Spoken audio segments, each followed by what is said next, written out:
Caros amigos e amigas, bem-vindos, bem-vindas ao programa Cenários Agroecológicos da Rede Josué de Castro. Quem participa hoje do nosso programa é o professor Bernardino Souto, do Departamento de Medicina da UFSCar.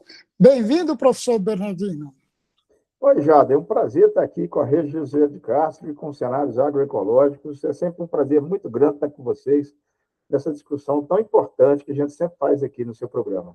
Obrigado, professor Bernardino. Nós temos o apoio hoje do Instituto Fome Zero e da Silvia, que está em Campinas. Obrigado, Silvia, por seu apoio desde já. Muito obrigado.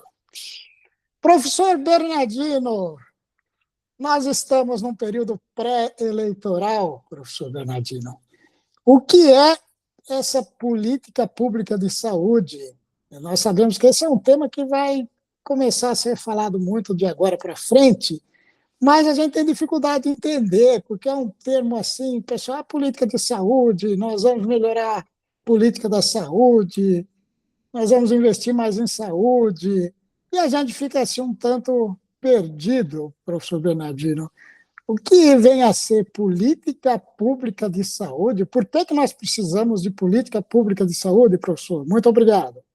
Oi, Jada, é interessante essa pergunta, né? Porque a saúde, a gente tem que ter em mente que ela é um direito humano fundamental.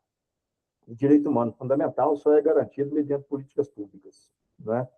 Então, para que a gente tenha realmente, né, uma saúde como direito fundamental, nós precisamos de políticas públicas para isso. E nós temos uma grande política pública no país que a gente chama de SUS, né? O SUS é o nosso maior patrimônio social brasileiro, né?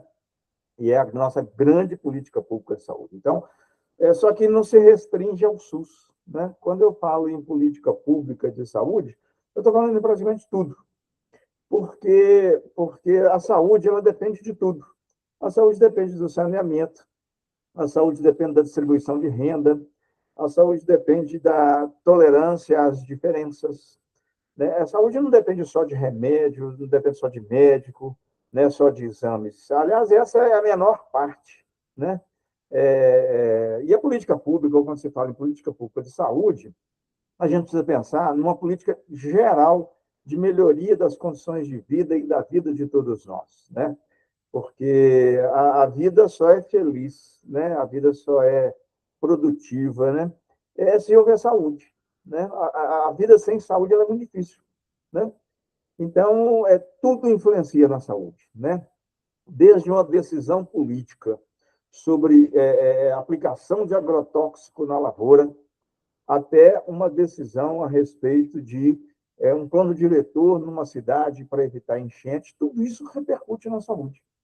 Recentemente, eu estava conversando com meus alunos aqui, falando, gente, se a pessoa está alegre, ela vai para um posto de saúde. Se ela está triste, ela vai para um posto de saúde. Se ela está passando fome, ela vai para um posto de saúde. Se ela está com dor, ela vai para um posto de saúde. Se ela passa raiva, ela vai para o posto de saúde. Quem é que não vai para o posto de saúde? Né? Vai todo mundo em busca de tudo. Então, quando se fala em política pública de saúde, a gente pode ter duas visões. Uma visão mais específica, sectarizada, não. Política pública de saúde é uma política que vai oferecer para as pessoas direito ao cuidado de saúde, à promoção, etc. Mas não há nada que não se encaixe em alguma política pública de saúde.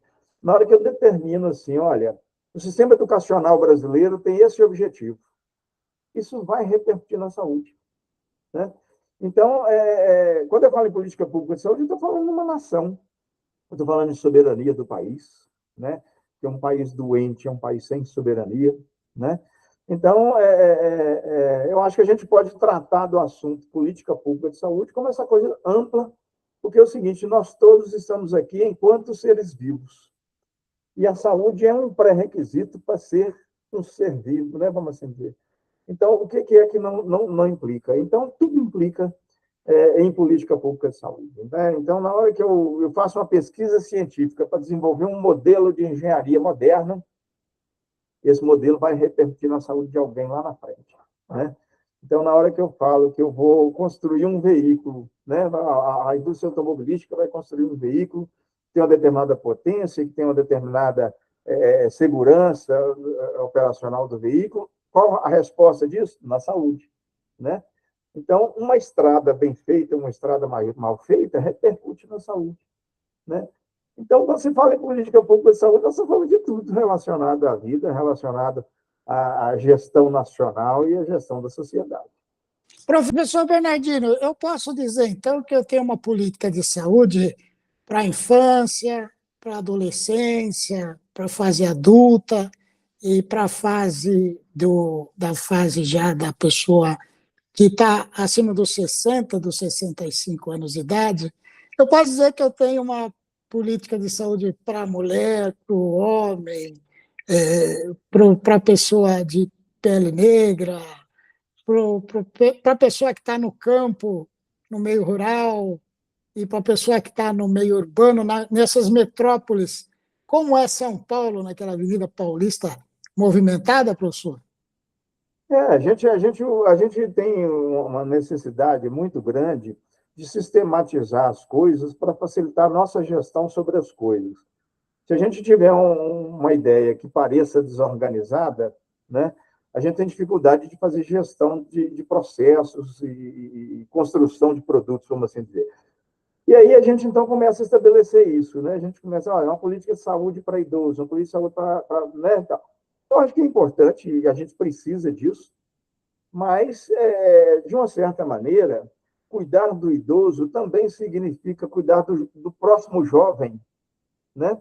que, que vai viver em função do que o idoso está deixando para ele nesse planeta que nós estamos vivendo. Cuidar da criança é cuidar do idoso do futuro, né? Cuidar do negro, né, da pessoa de pele preta, é cuidar do ser humano, como qualquer outro, né? Então, a gente até faz essas divisões, né? E a gente divide até mais do que isso, né? Um mês para uma doença, outro mês para outra doença, outro mês para outra doença, uma cor para um problema, outra cor para outro problema. A gente faz muito isso para facilitar a nossa sistematização mental, né, dessas coisas.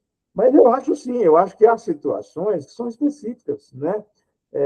A saúde da pessoa preta, a saúde da pessoa transexual tão influenciada, como a de todo mundo, eu falei no começo, por todas as outras questões sociopolíticas, que às vezes a gente cria uma vertente específica para proteger determinada categoria que é desprotegida demais, né? Existe um outro lado dessa divisão que pode ser até perverso. Por exemplo, você fala assim, a saúde dos pobres, né? Houve um momento, né, da nossa história em que organismos internacionais, né, que têm políticas que eu chamo de predatórias, chegaram definindo, nós temos que ter duas saúdes, uma para quem pode pagar e outra para quem não pode pagar, né? Então, eu vou chamar de saúde do pobre, quer dizer, a gente tem que ter muito gingado, né, muita conceituação clara na hora que a gente define essas políticas específicas, para que uma não concorra com a outra, né? Porque outro dia eu vi uma placa assim: violência contra a mulher é crime. Ora, violência contra quem não é crime? Né? Mas por que a gente deu essa especificação mulher? Porque isso está um problema tão agudo que a gente quer atacar esse problema. Mas na hora que você ataca todos os outros problemas que resultam na violência e em outras coisas, esse problema específico vai estar sendo atacado também. Né? Então, eu acho que a gente precisa fazer os dois movimentos. A gente precisa fazer um movimento de atacar especificamente esses aspectos assim fragmentados, como você colocou, mas a gente não pode perder a visão desse cuidado ampliado, integral, generalista de todos, né? Me preocupa um pouco determinadas sectarizações. Eu falo muito o seguinte: o Brasil é um país que sempre e ainda é uma disputa entre capital e trabalho. Não adianta negar isso. E a gente sempre falou isso e agora a gente tem falado menos isso, né? E dividido muito os oprimidos, né, em diversas categorias, né? Nós somos, ou seja, capital e trabalho é a mesma coisa que eu estou falando, opressor e oprimido, né? A gente sempre viu isso no país e agora o que está acontecendo? Quando a gente pega e divide várias outras categorias de pessoas, então tem a categoria dos pretos, a categoria dos brancos, a categoria das mulheres, a categoria dos homens, a categoria dos heterossexuais, do cis, do trans. Eu acho que é interessante isso, até para a gente compreender a nossa diversidade, Mas se isso começar a chegar no espaço de concorrência, né, entre brancos e pretos, entre sexualidade convencional e sexualidade divergente, etc., em alguns momentos quase que chega nesse espaço, nós estamos fragmentando os oprimidos e favorecendo os opressores. Então, é um negócio complexo da gente pensar e discutir, e gera muita polêmica, inclusive, mas na área da saúde, por exemplo, eu acho que é importante a gente valorizar esses aspectos específicos. Segundo a necessidade epidemiológica da assistência e do cuidado que a população precisa, mas nós não podemos perder a visão macrodimensional do coletivo que implica em tudo isso, né?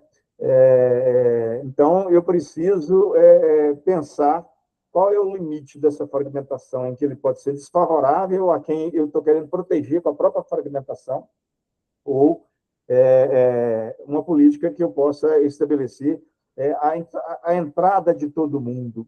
Né? É o que eu falo, a partir do instante que você é uma pessoa, é um ser humano, daqui para frente não me importa mais se você é branco, preto, rico, pobre, homossexual, não interessa, eu devo respeito, amor e consideração a você, antes de que você seja qualquer uma dessas categorias, mas que você é uma pessoa, é um ser humano, que eu já lhe devo isso, né? Independente de você ser pertencente a uma dessas categorias certificadas quaisquer. Então, eu acho que é importante essa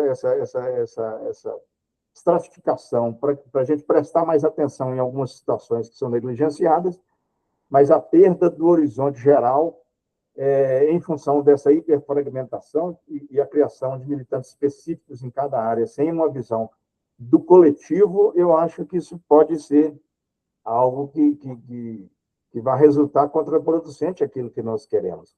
Mas eu acho que é importante, sim. As pessoas são diferentes, essas diferenças precisam ser consideradas, mas antes de serem diferentes, nós somos todos iguais. Né? Antes de sermos diferentes pela sexualidade, pela cor da pele, pelo dinheiro que eu tenho no bolso, nós somos todos iguais enquanto seres humanos,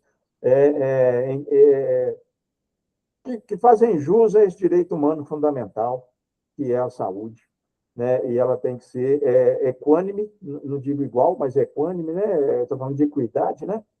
E aí, quando você fala de equidade, a gente chega nisso que você está trazendo.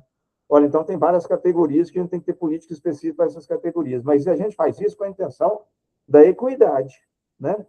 Aí eu acho que é interessante, sim, é racional, sim, eu fazer essas estratificações, mas sempre sem perda, né, de que antes de você pertencer a alguma categoria, você é um ser humano que merece toda a consideração, respeito, carinho, amor, antes de a qualquer categoria que você pertença, inclusive o seu direito fundamental à saúde, independente de que categoria humana você pertence, vamos assim dizer.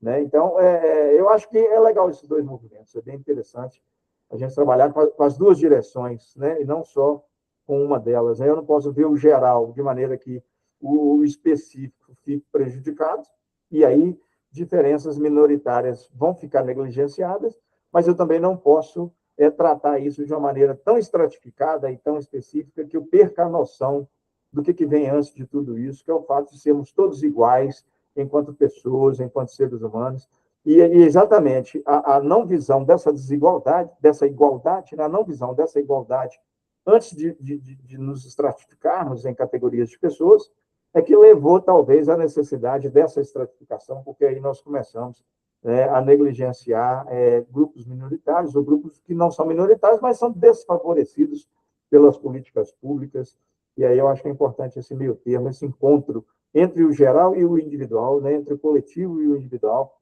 para que não se perca nem de um lado e nem do outro, e se eu sectarizar demais, eu desperdiço recurso, né, porque eu posso usar recurso do geral com o individual e vice-versa. Mas são maneiras de ver, né? Esses modelos que a gente tem trabalhado com eles hoje, né, de estratificação ou de sectarização entre as políticas públicas, né, porque muitas delas são convergentes.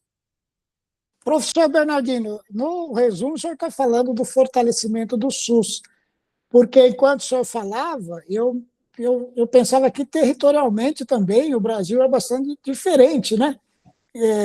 norte, uma região que o senhor trabalhou bastante, que foi em Minas, né? E uma região que está extra fronteiras, mas que é o Porto, Portugal, outros países da Europa, inclusive que reconhecem a carteirinha do SUS, né? Em alguns países você pedem a carteirinha do SUS ou o número da carteira do SUS, e a gente pode ser atendido até em outros, funciona como um seguro de saúde, né?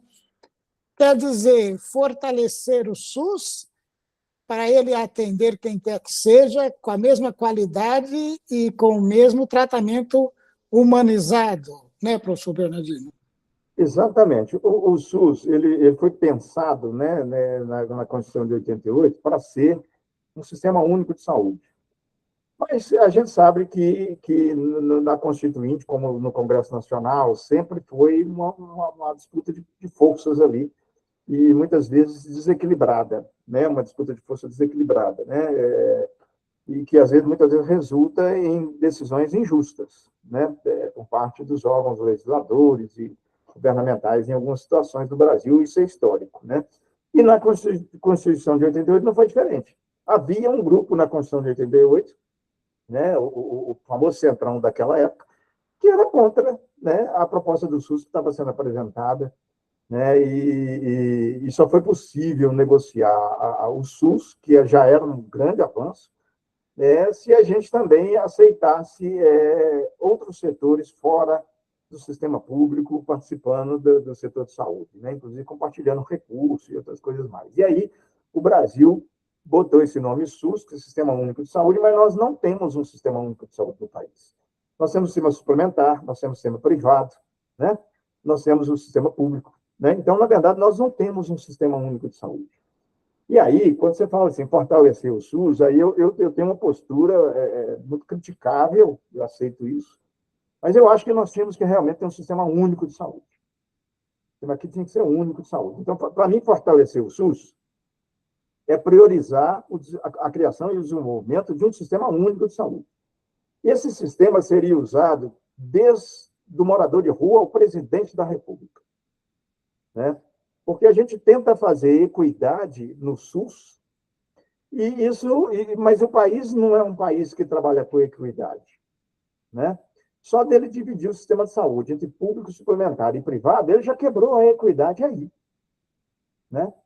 Porque, embora o SUS esteja aberto a todo mundo, né, quem procura o SUS é quem não tem outro recurso, às vezes, porque a maioria das pessoas que tem recurso econômico privilegiado procura o setor suplementar ou o setor privado, e muitas dessas pessoas estão na função legislativa do país, muitas dessas pessoas estão na função gestora do próprio SUS, ou até da academia, que, às vezes, ideologicamente, muitas delas até defendem o SUS, mas elas não usam o SUS como qualquer cidadão comum precisa do SUS, entendeu? Então, eu acho o seguinte, a gente pode começar pensando em fortalecer o SUS por um modelo de financiamento diferente, um modelo de financiamento que não subtraia a autonomia econômica e produtiva do SUS. O SUS hoje compra muito serviço terceirizado do setor privado. Então, se eu quiser fortalecer o SUS, eu tenho que botar um SUS que não dependa disso. Um SUS que tenha independência para ter o seu serviço e prestar o seu serviço na amplitude e na integralidade a que ele se propõe, sem depender de comprar do setor privado, porque muitas vezes essas negociações elas não, costumam não ser favoráveis ao SUS. Então, eu acho que fortalecer o SUS por um modelo econômico que torne o SUS independente, né, do setor privado para poder funcionar em plenitude, eu acho que é uma coisa interessante, né? Eu começo a transformar o sistema do país em um sistema único realmente, né? Por exemplo, todo agente público, desde o faxineiro no posto de saúde ao presidente da República, todos os magistrados que trabalham no setor público desse país, policiais, professores universitários, todo trabalhador direto ou indireto, do setor público, deveria obrigatoriamente usar exclusivamente o SUS quando precisar de um recurso de saúde. Eu acho que deveria ser proibido a alguém que ocupa um cargo eletivo ou um cargo público por concurso nesse país usar outro sistema que não fosse o SUS. Porque se cada deputado, cada governador, cada presidente da República, cada professor universitário, cada juiz, promotor, não tiver outro acesso que não seja o SUS, talvez a gente estaria fortalecendo o SUS com essa medida, né? Porque são pessoas de alta potência governamental para fortalecer o SUS, mas que, em grande parte, ela pode até defender o SUS no discurso, mas na hora que ela precisa, ela tem seu plano de saúde, ela tem, né? Então isso gera iniquidade, né? Então eu acho que fortalecer o SUS é isso. Uma outra coisa que fortalece o SUS é a valorização dos trabalhadores do SUS, né? O SUS ainda carece de um plano de carreira para os trabalhadores do SUS. Isso é importante, nós precisamos disso, né? Nós precisamos de que o SUS seja privilegiado nas políticas orçamentárias, e a gente vê acontecer às vezes o contrário. Nós vimos há pouco tempo uma PEC subtraindo dinheiro da saúde por 20 anos. Né? Então, assim, esses problemas precisam ser revistos, né? Esse modo de funcionamento precisa ser revisto. Nada contra o setor privado ou o setor suplementar, mas o SUS tem que ficar independente desse setor para ele ser realmente um sistema único, e ele precisa ter a colaboração desses gestores, desses legisladores, desses como é que fala, desses membros do jurídico, do meio acadêmico. Nós que trabalhamos nesse país, para construir esse país, no setor público, deveríamos usar somente o SUS, inclusive nossos dependentes, porque, com certeza, o SUS ia virar uma pauta mais presente, né, no Congresso Nacional, ia virar uma pauta um pouco mais presente em outras áreas, que a ausência do SUS nessa pauta tem dificultado muito a que o SUS realmente avance, como é o nosso grande sonho em relação ao sistema único de saúde do país. Professor Bernardino, o senhor tem razão, porque às vezes eu vou ao médico, se é do postinho, e pede um exame de sangue, por exemplo. A hora que eu vou fazer o exame de sangue, às vezes o laboratório é um laboratório privado e que cobra do governo para fazer aquele exame de sangue. Então, aí estaria uma divisão, né, entre público e privado já, né, professor Bernardino? Eu acho que o setor privado pode manter o laboratório dele, não tem problema, né?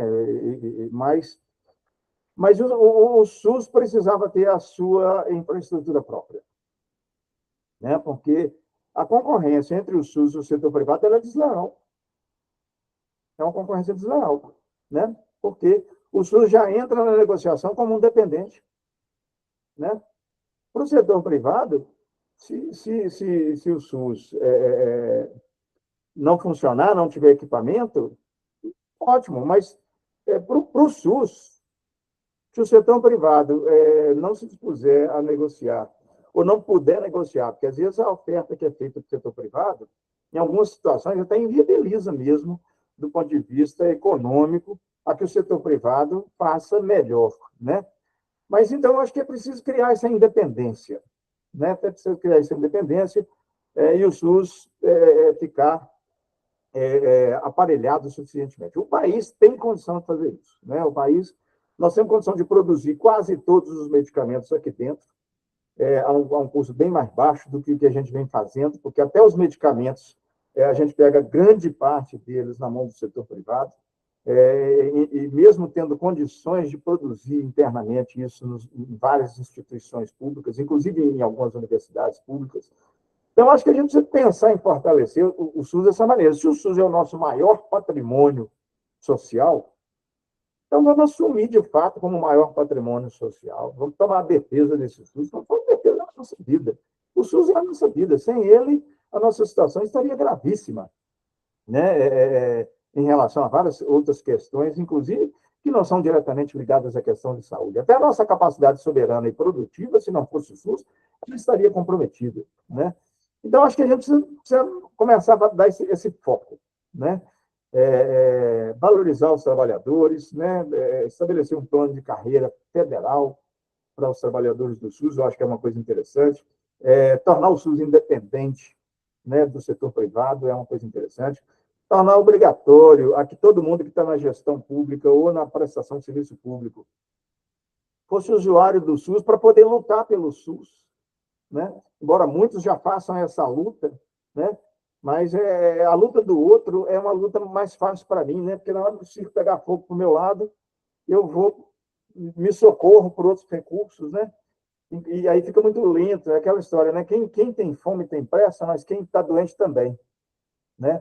Então, se eu quiser acelerar esse processo, né, de recuperação do SUS, de valorização do SUS, eu preciso criar mecanismos que façam com que pessoas que estão até colaborando com o SUS, mas que não fazem uso dele como um cidadão comum, que às vezes não consegue lutar pelo SUS diretamente, mas é 100% dependendo do SUS, isso cria alguns desequilíbrios, né, que eu acho que é importante a gente. Então, assim, se eu tiver um candidato que vira e fala assim, não, eu vou levar um projeto de lei que torna obrigatório todo mundo que for ligado ao serviço público, direto ou indiretamente, seja por concurso, seja por cargo eletivo, seja por um cargo público de confiança, só vai poder usar o SUS, e agora eles vão ter que, então, lutar para que esse SUS seja aquele grande SUS que nós sempre queremos, que até hoje nós não alcançamos.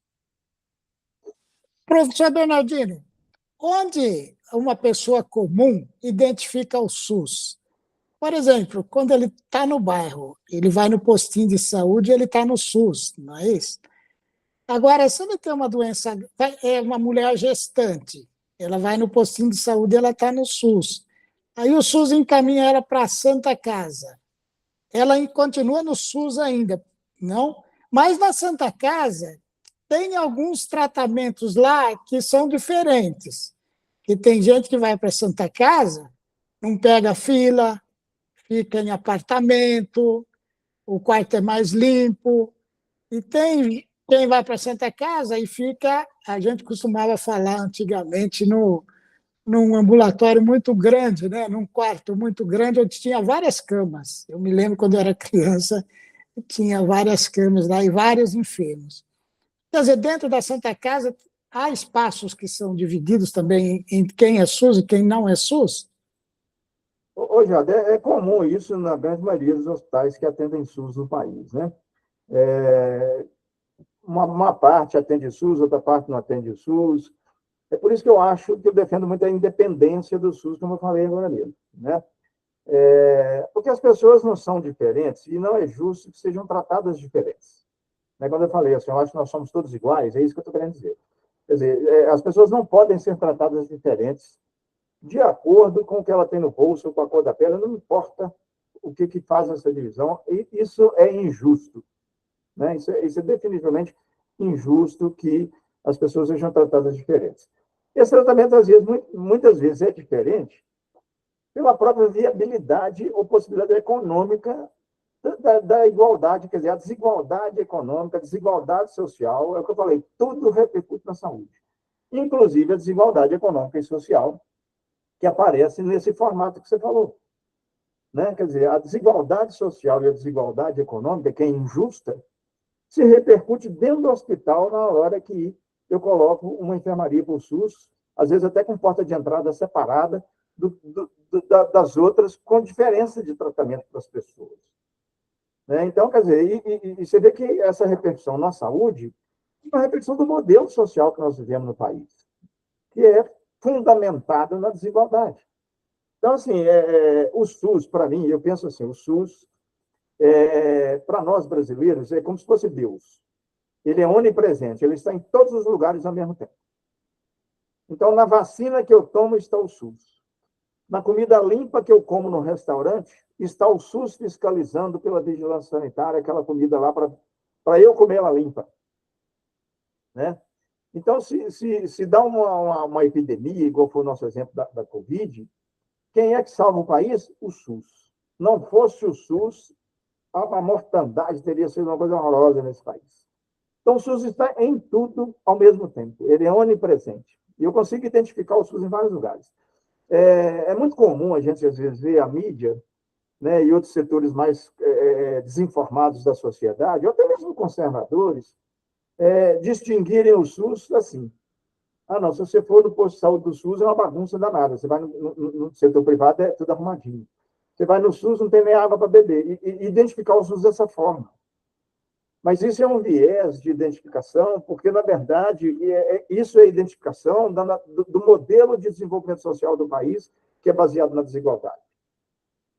E aí, essa desigualdade, a gente usa essa fala também para a escola pública. A escola pública não tem nem giz, a escola privada tem até lousa com IA, não sei o quê, essas coisas. Quer dizer, esse não pode ser a lente para a gente poder distinguir o SUS. Vamos distinguir o SUS o seguinte: na hora que eu sofri um acidente, é o SAMU que vai me socorrer e não me pergunta quem eu sou nem quanto que eu tenho no bolso. Né? Porque se não for, não tem socorro. Né? A não ser que eu tenha muito dinheiro para pagar. Né? Então, o SUS está presente na ambulância do SAMU, que passou aqui na frente agora, pitando a sirene. O SUS está presente na agulha da vacina que eu tomei. O SUS está presente no antihipertensivo que eu tomo para não morrer de infarto. O SUS está presente mesmo nessa enfermaria, né, com menos conforto do hospital. O SUS está presente, porque se não fosse o SUS presente ali, aquela pessoa que está ali naquela enfermaria estaria abandonada para fora aí. Né? Então, o SUS está presente em todos os bons lugares onde nós precisamos dele. Né? Então, é isso que eu falo. Eu comprei um pastel num bar, né? Eu precisei de fazer um sepultamento de uma pessoa. Isso tem toda uma organização, uma gestão que preza pela qualidade, várias outras coisas. O SUS está por trás de tudo isso. Que é o SUS que fiscaliza as funerárias, é o SUS que fiscaliza os bares, restaurantes e lanchonetes, é o SUS que me aplica a vacina, é o SUS que me socorre na hora que eu quebro a perna. Então, assim, enxergar o SUS dessa maneira, eu acho que é bem interessante para a gente lembrar as pessoas. Ah, tem gente morrendo na fila do SUS. Tem gente morrendo na fila do SUS, porque tem todo um grupo, né, político, tem todo um modelo social injusto que faz questão de que o SUS seja assim e dificulta o desenvolvimento dele. Então, se a gente partir para lutas sociais em defesa do SUS, assim como defender o SUS é o mesmo que defender a vida, né? Na hora que algo me ameaçar a vida, que seja a minha vida ou a vida de todos nós, coletivamente, nós vamos lutar bravamente para não perder essa vida. Nós temos que tratar essa luta bravamente em defesa do SUS. Né? Porque o Brasil, ou nós temos o SUS, ou nós seríamos um país assim, de um nível Nós teríamos a mortalidade infantil lá nas alturas, se não fosse o SUS. Se hoje nós temos a mortalidade infantil baixa, é graças ao SUS. Né? Se hoje nós temos muitas pessoas não sequeladas pela Covid, ou não sequeladas, por exemplo, é graças ao SUS. Né? E quem paga as coisas caras é o SUS. A gente fica assim, não, coisa cara, não. Quem paga transplante é o SUS, quem paga hemodiálise é o SUS, quem paga UTI é o SUS. Né? Então, é o seguinte, o SUS está em todos esses lugares. Todos esses lugares. Como eu falei, vamos pensar, o SUS é o nosso Deus no Brasil. Ele está onipresente em todos os lugares ao mesmo tempo, e por isso nós precisamos defender ele a todo custo, né? E fazer dele mesmo um sistema único de saúde. Porque se a gente fizer isso, a nossa vida vai ficar muito mais fácil, vai ficar muito mais longa, né? Vai ficar muito mais em paz. Né? Então, eu penso muito dessa forma, sabe? Acho que o SUS realmente tem que ser respeitado como se ele fosse o nosso Deus aqui no Brasil.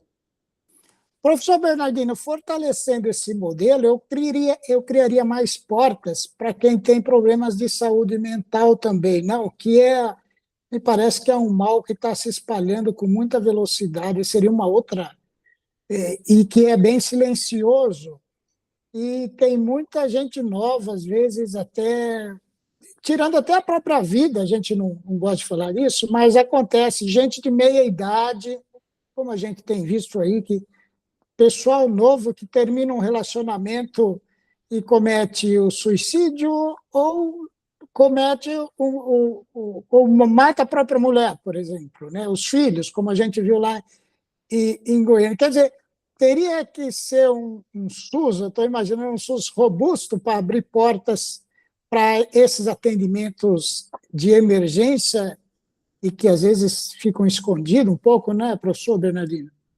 Na verdade, a saúde mental é outro problema que é consequência do modo de vida, né? Nós temos alguns problemas de saúde mental que são biológicos, genéticos, mas a saúde mental está diretamente relacionada ao modo de vida, né?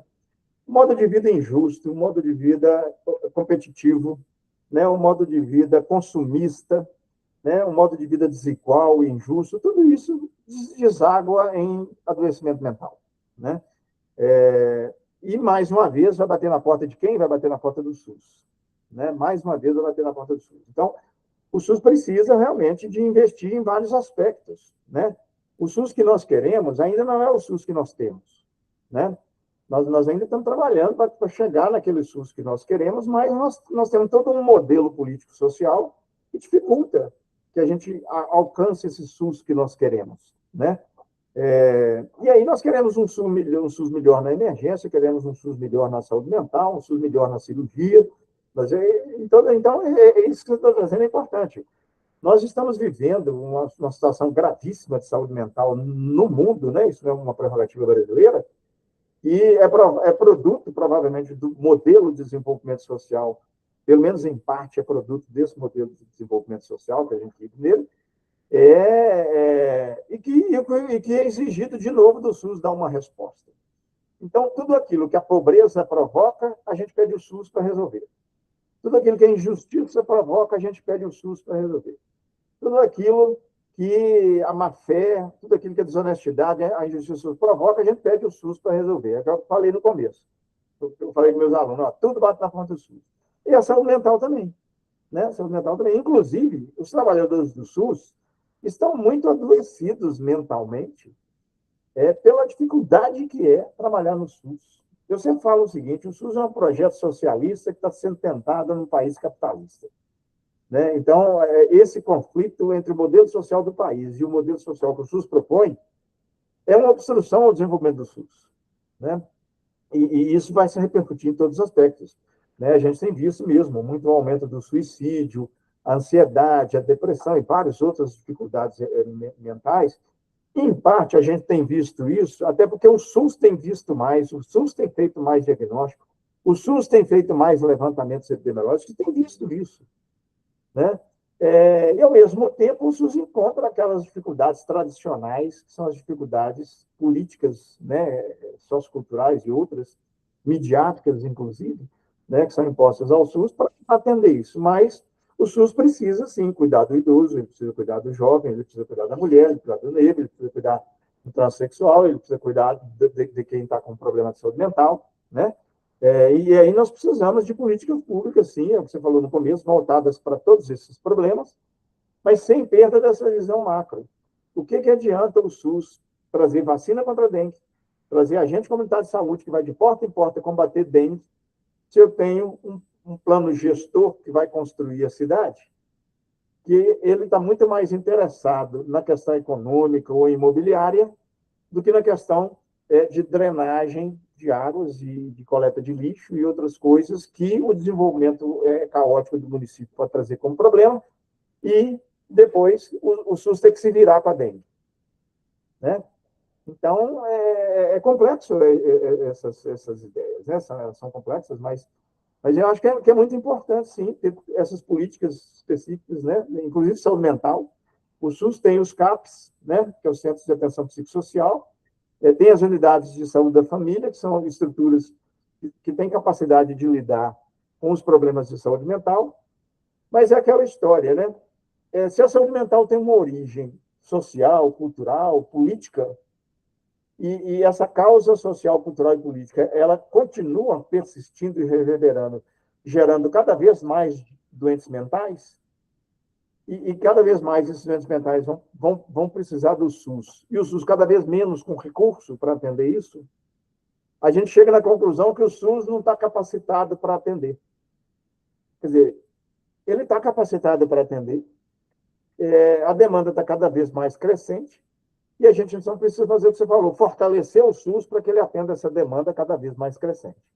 Mas o SUS tem infraestrutura, tem políticas públicas, tem profissionais e várias outras coisas para atender essa demanda, mas é uma demanda que ela vem sendo produzida, né? Uma demanda que vem sendo produzida cada vez em maior volume e ofertada ao SUS uma condição pequena de atender essa demanda. Então, se a gente resolver os outros problemas sociais, políticos e culturais que repercutem na saúde, para que esses outros problemas gerem saúde e não doença, com o que o SUS tem, ele já dá super conta dos problemas que ele deveria resolver. Então, à medida que a gente cria esses outros problemas, a gente vai precisar cada vez mais investir no SUS para que ele dê conta dessas outras demandas, né? Mas você tem razão, nós temos que ampliar a nossa capacidade do SUS para resolver esses problemas e atender esses problemas, porque os problemas são crescentes, vão ser crescentes, até que um dia a gente resolva mudar o nosso modelo de desenvolvimento social, o nosso modelo de relações humanas, para um modelo menos adoecedor do que é esse modelo que o mundo vem caminhando na direção dele já há muito tempo.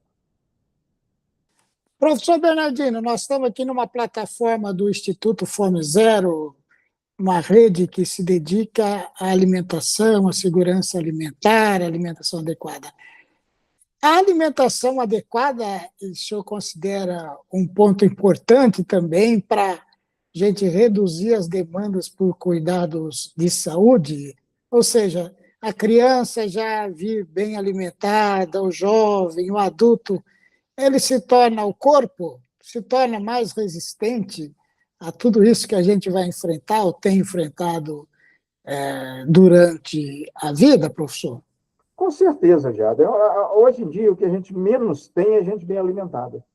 Nós temos gente com fome e gente comendo em excesso ou de maneira inadequada. Então, nós temos, por um lado, né, as pessoas que estão sem acesso ao alimento e, por outro lado, pessoas desenvolvendo obesidade, hipertensão, diabetes e vários outros problemas, também por alimentação inadequada, né?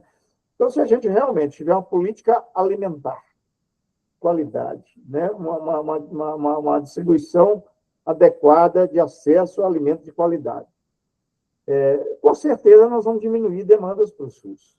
Uma alimentação adequada, paz, um salário justo, uma atividade física adequada, vai reduzir demanda do SUS. O SUS hoje está entupido de gente com diabetes, com pressão alta, com obesidade. Isso tudo também tem relação direta ou indireta com a saúde mental. Então, o que acontece?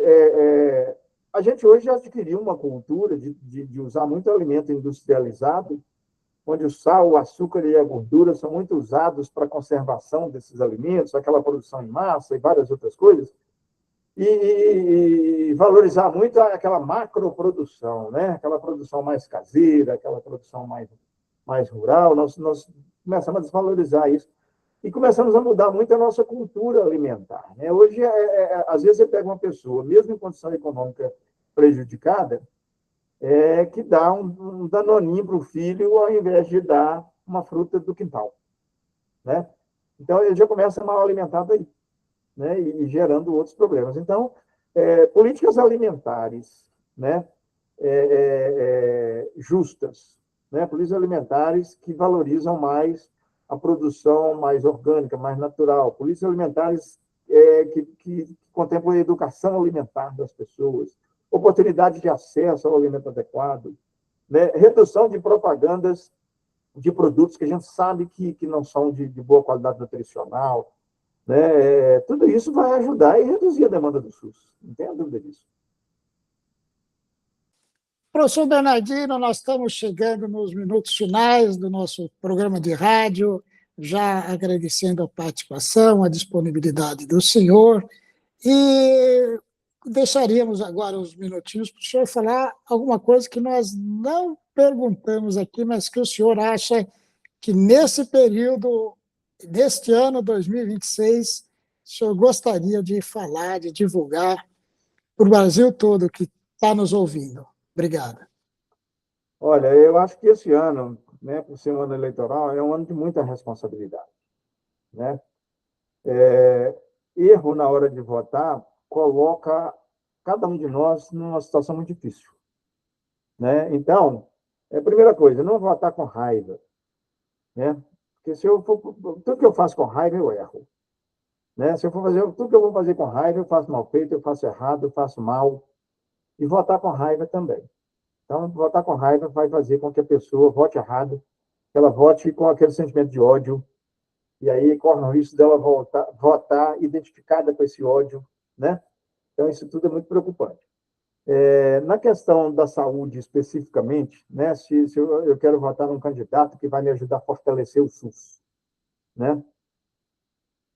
Pensar em vários tipos de candidato. Por exemplo, um candidato, né, que tem no seu discurso o ódio aos homossexuais, o ódio aos pretos, né? Esse indivíduo conspira contra a saúde. Esse é um candidato ruim se você quer melhorar a saúde, né? É um candidato que já propõe essa questão da distribuição de renda. Esse candidato é um candidato interessante para a saúde, diferente daquele candidato, né, que não tem nenhum projeto para resolver a pobreza, por exemplo, né? Então, esse cuidado é importante, porque às vezes eu estou passando por uma situação difícil, em que eu estou com raiva dela, obviamente, e com toda razão, né? E descarrego isso no voto, e aí eu corro um risco de piorar mais ainda a minha situação. Então, acho que é importante a gente ter muito cuidado, muita responsabilidade com isso, né?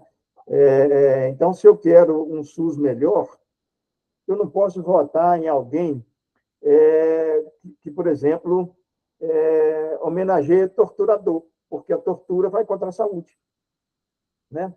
Eu não posso, por exemplo, votar em alguém que defende ditadura militar, né? Porque a gente sabe que ditadura militar sempre trouxe doença, pobreza, né? Sempre trouxe sofrimento e dor. Então, assim, as pessoas terem um certo cuidado em relação a isso, né? Em relação à hora de votar, para escolher bem o candidato que tem um discurso mais de amor, de respeito, de igualdade, né? De consideração às diferenças. Eu falaria isso em nome da saúde, em nome da saúde, né? Então, porque tudo aquilo que prejudica a saúde das pessoas, por exemplo, o uso indiscriminado de agrotóxico. Olha, o candidato que é a favor do uso indiscriminado de agrotóxico, ele é contra a saúde.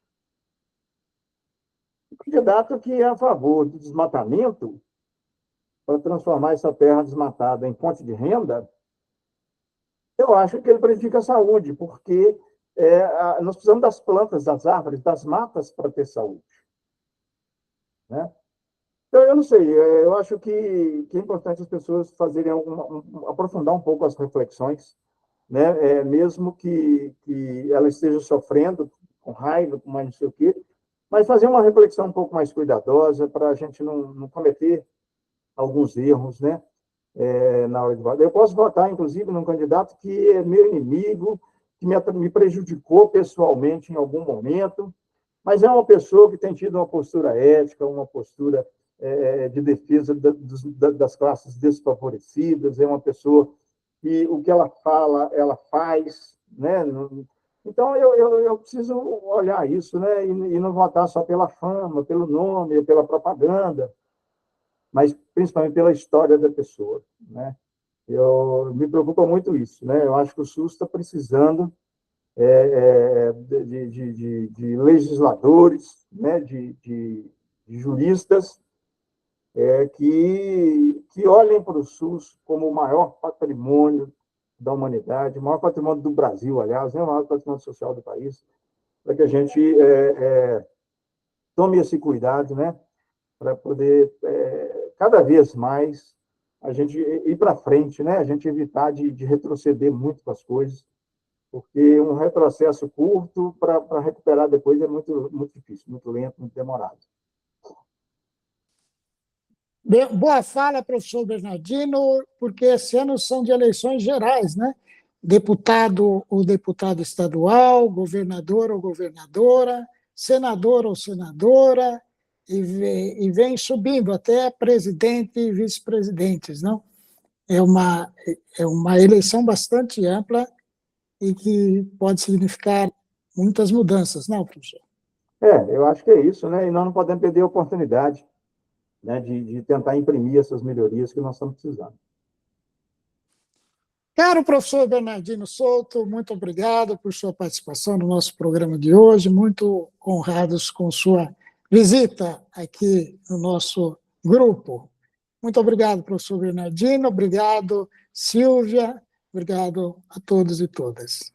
Grande abraço a todos os nossos ouvintes aí. Boa semana para todo mundo. Obrigado, professor. Até a próxima. Obrigado.